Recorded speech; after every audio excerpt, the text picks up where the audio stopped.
Hello and welcome back for a new video on my YouTube channel.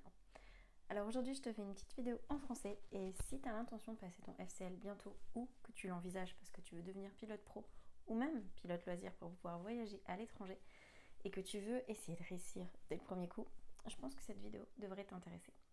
Aujourd'hui, je vais te parler un petit peu plus en détail des différentes compétences que l'on va noter au FCL 055 et qui sont souvent un petit peu floues.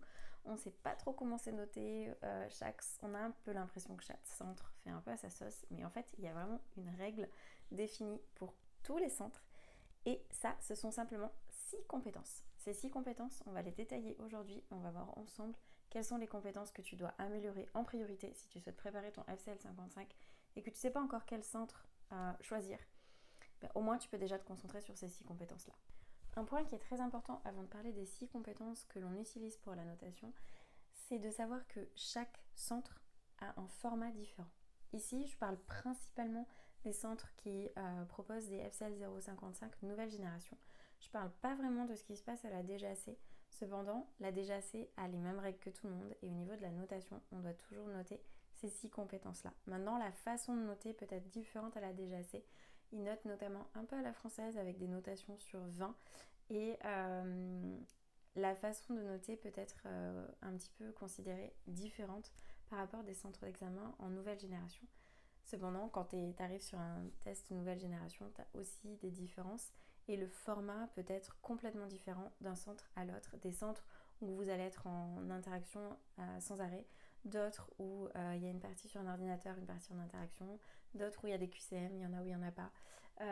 Donc c'est vraiment le format change complètement. Cependant, tous les formats sont calés pour pouvoir noter les 6 compétences qui sont obligatoires et qui sont imposées par l'OACI. La première compétence qui est essentielle, c'est la prononciation.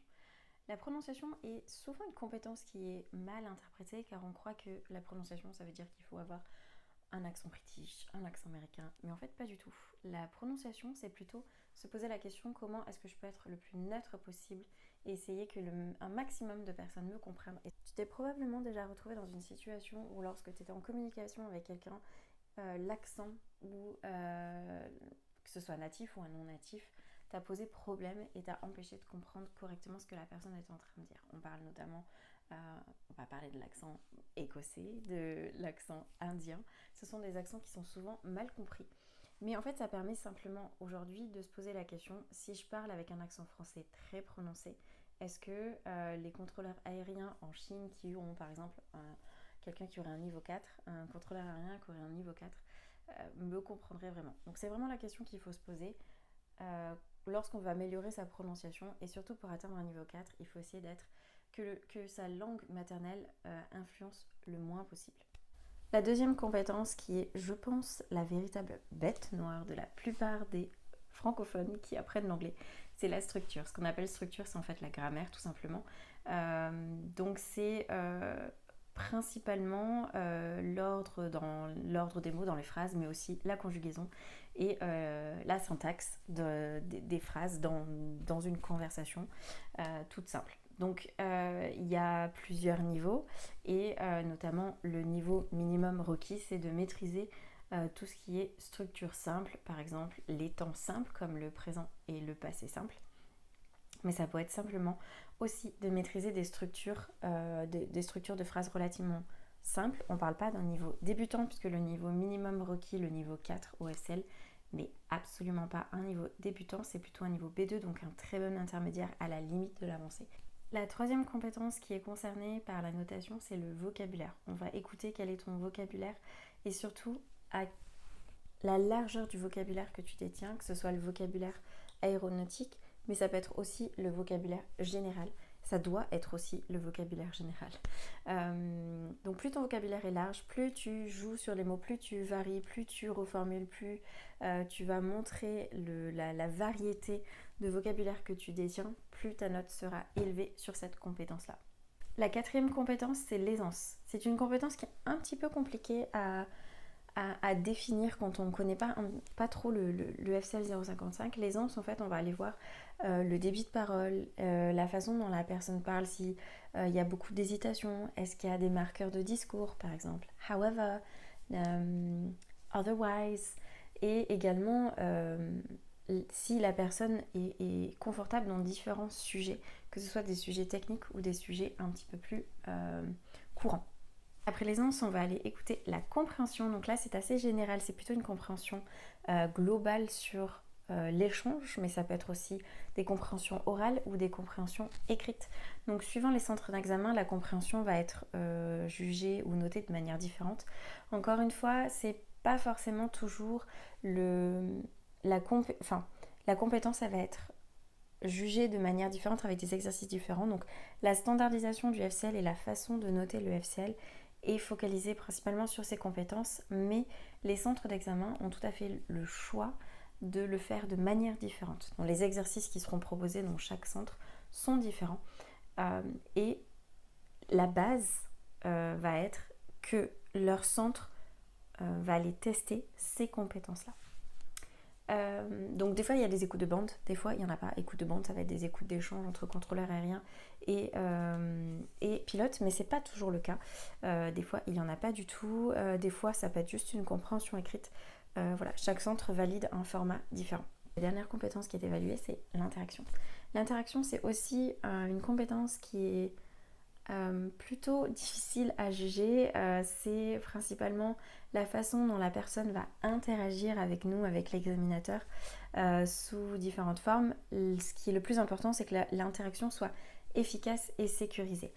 Vous pouvez par exemple, à un niveau 4, tout à fait ne pas comprendre ce que le contrôleur aérien a dit, mais pour s'assurer que l'interaction est bonne et efficace, le niveau 4 doit toujours s'assurer qu'il a compris. Donc dans cette optique-là, ça veut dire qu'il va aller chercher à vérifier l'information, à aller demander à répéter, mais également s'assurer que sa compréhension est bonne et ne pas partir sur un jugement, se dire je pense avoir compris ça, je vais aller faire ça.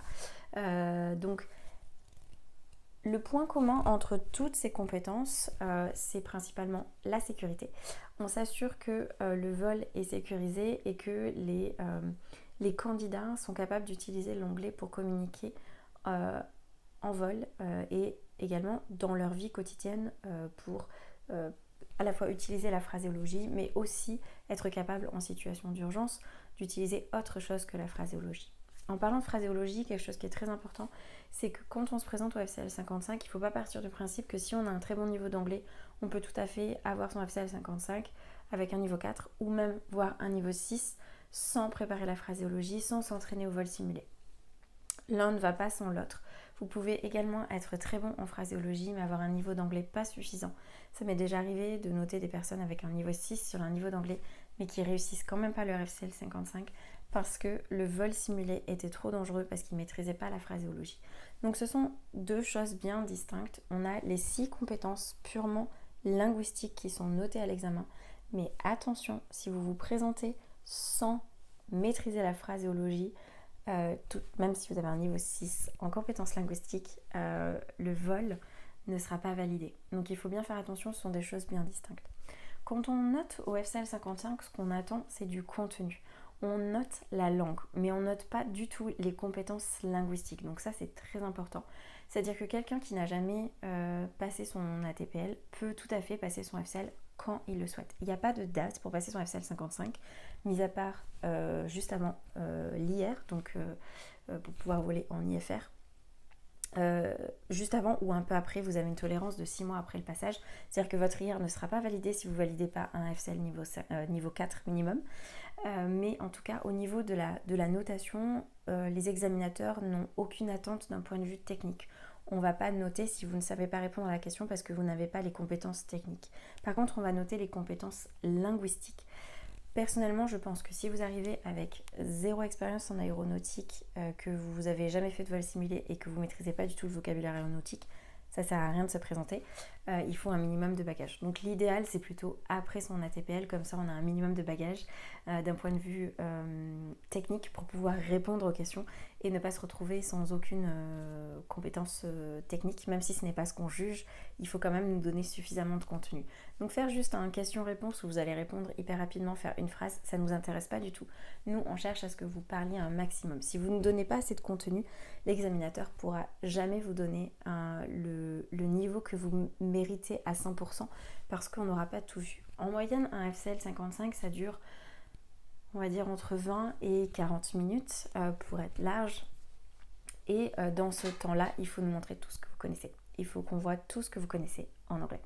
Avant de vous lancer dans FCL 55, je pense que l'idéal, c'est quand même de chercher un centre d'examen pour savoir quel est le format qu'il va vous proposer. C'est choisir son centre d'examen parce que chaque centre d'examen propose quelque chose de différent.